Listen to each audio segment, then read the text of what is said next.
Hi, CP Pre-Calc. What we're doing is we're doing day 2 of solving trig equations. So again, we're going to solve each equation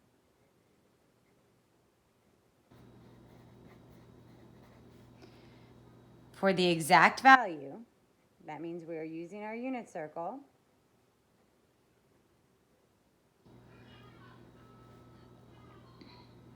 Over the interval. Values over the interval. 0 inclusive of 0 to 2 pi, and it's not inclusive of 2 pi. All right, so remember that means 0 is less than or equal to theta, which is less than 2 pi. That's what we mean by that. Now this one today will be slightly different because we're going to just add a couple more steps. Okay, so the first problem we're looking at is this. 4 cosine squared theta is equivalent to 1.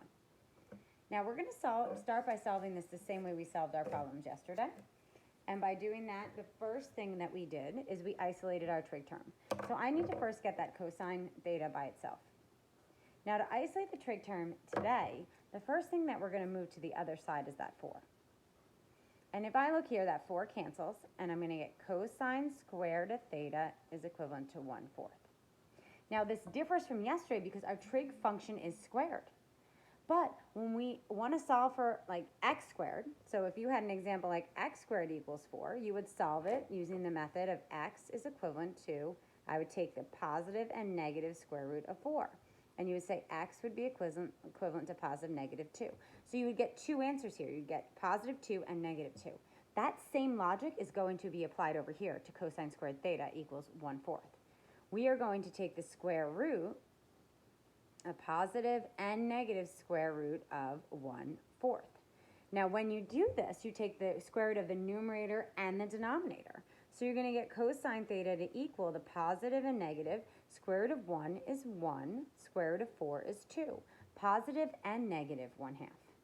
So now we have cosine theta equal positive and negative 1/2. We need to look when our x value, because remember cosine is equivalent to x, when our x value on your unit circle is positive and negative 1/2. And if you think about it, this will occur in all 4 quadrants. So let's take a look. I'm going to pull up my unit circle that I looked at yesterday, and I'm looking for when x is either positive or negative 1/2. And if I take a look at this unit circle, I look here, it's positive 1/2. If I go here, it's positive 1/2 at pi over 3. It's negative 1/2 at 2 pi over 3. It is negative 1/2 at 4 pi over 3. And it is positive 1/2 at 5 pi over 3.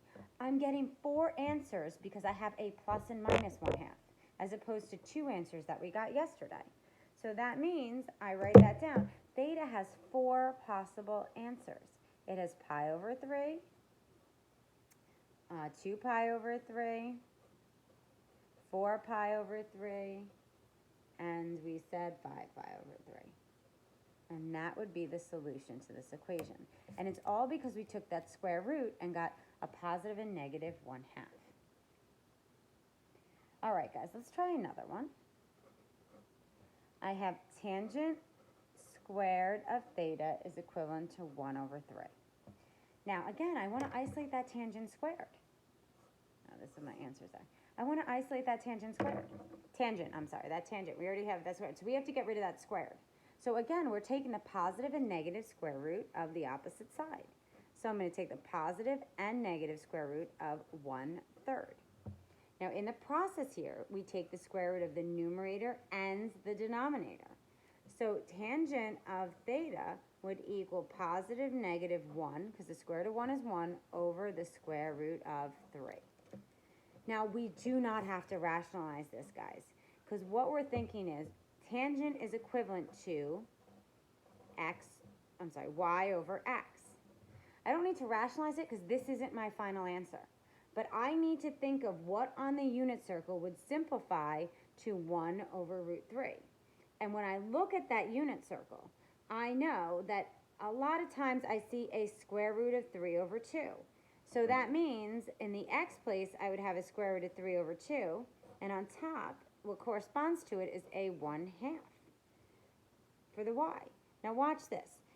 This is the same as 1/√3, because if 1 is divided by 2 and root 3 is divided by 2, I can multiply that numerator and that denominator by 2, and the 2's would cancel, and I'd be left with 1 over root 3. Now let me move it so you can see. Make sure you can see. So that means, in this case, when you see a 1 over root 3, the 1 will correspond with the 1/2. The root 3 will correspond with root 3 over 2. So that means the point that I need is I need x to be a positive or negative root 3 over 2, and y to be a positive or negative 1/2. Now the reason I'm saying positive or negative, because if I had a positive over a positive, it would result in a positive value. If I had a negative over a positive, I'd get a negative value. If I had double negatives, I would get a positive. And if I had a positive over a negative, I would result in a negative. They would all work as solutions to my tangent. So that means when I take a look at this, I'm looking for a coordinate point with a root 3 over 2, positive or negative in the x value, and a positive or negative 1/2 in the y value. So let's take a look here. So I'm looking for that combination of points. So right here, root 3 over 2, 1/2. Negative root 3 over 2, 1/2. Negative root 3 over 2, negative 1/2. Root 3 over 2, negative 1/2. So it's going to be everything that corresponds with a pi over 6. So I have pi over 6, 5 pi over 6, 7 pi over 6, and 11 pi over 6. Again, 4 solutions. So we said pi over 6, 5 pi over 6, 7 pi over 6, and 11 pi over 6. And they would be the solutions to tan squared is equivalent to 1/3. All right? All right, guys, let's take a look at another one.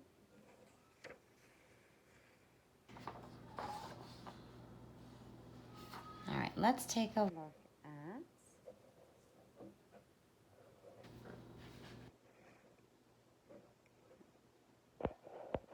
let's make sure. We're going to do 2 sine squared theta minus 1 equals 0. And again, guys, the first thing we're going to do is we're going to bring that 1 over. So we want to isolate that sine theta term. I'm going to divide by 2. And then because it's squared, I'm going to take the positive and negative square root of 1/2. Now, when I look at that, I'm going to say, well, I need sine of theta. The square root of 1 would be 1. The square root of 2 would be square root of 2. Now, again, I don't see a 1 and a root 2 over here, but I have a sine value, so it's a little more confusing. A 1 and root 2, I don't see that for a y value. Sine is y. This is an example where it'd be easier to rationalize it. If I rationalize this, remember I multiply by root 2 over root 2. 1 times root 2 would be root 2. Root 2 times root 2 is root 4, which would be 2. Now, I'm looking for a sine. Remember, sine is y. I'm looking for when y is positive and negative square root of 2 over 2. So I'm going to be looking for, instead of 2 answers now, again, 4 answers, because sine is either positive or negative in all 4 quadrants. So if we take a look at that, I come over here, and sine is y, and I'm looking for the square root of 2 over 2, or a negative square root of 2 over 2. And everything corresponds with that pi over 4. So you have pi over 4, 3 pi over 4, 5 pi over 4, and 7 pi over 4. Those would be my 4 answers. 3 pi over 4, 5 pi over 4, and 7 pi over 4. So you'll notice when we have that quadratic, that squared term, the squared trig function, we're finding 4 answers as opposed to 2 because we're getting a positive and negative response here, which means that we're going to cover all 4 quadrants in that one revolution between 0 and 2 pi. All right, guys, I'm going to do one more for you and then you have your assignment for the day.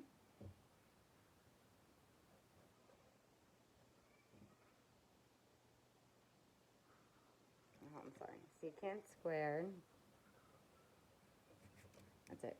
Secant squared theta minus 2 equals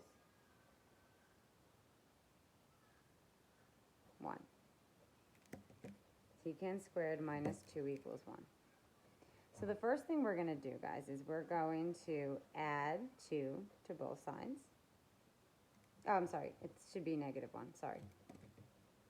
Isn't it? It's secant squared theta minus 2 equals negative 1. We're going to add that 2 to both sides. So I'm going to have secant squared theta equals 1. Now secant squared, if I take the square root of that, I'm going to say secant squared theta equals the positive and negative square root of 1, which is 1. I'm sorry, secant theta. Because we wanted to isolate that secant. So now, guys, I need to know when secant is positive or negative 1. Well, guys, secant again, what is secant? Secant is the reciprocal of cosine. So take the reciprocal of both sides. So you're going to take the reciprocal of both sides of the equation. And if I do that, the reciprocal of secant is cosine. The reciprocal of 1 is 1. So now if I have cosine equals positive and negative 1, I am just going to look for when my x values are positive and negative 1. So if I look at that, when does that occur?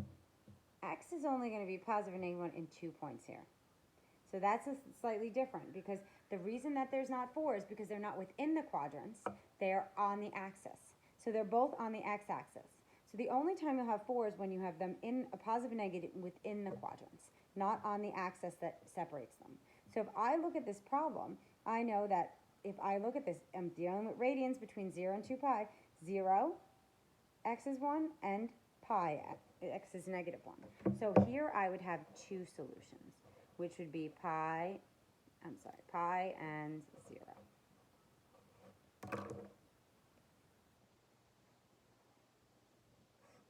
All right, guys? All right. I hope that helps. You're going to have 4 problems for homework tonight that's dealing with similar stuff to what we did today. If you have any questions, please visit me on Canvas Conference. And I hope you guys have a wonderful weekend and find some time to relax and stay away from a computer for a little bit. All right? I'll talk to you soon. Bye.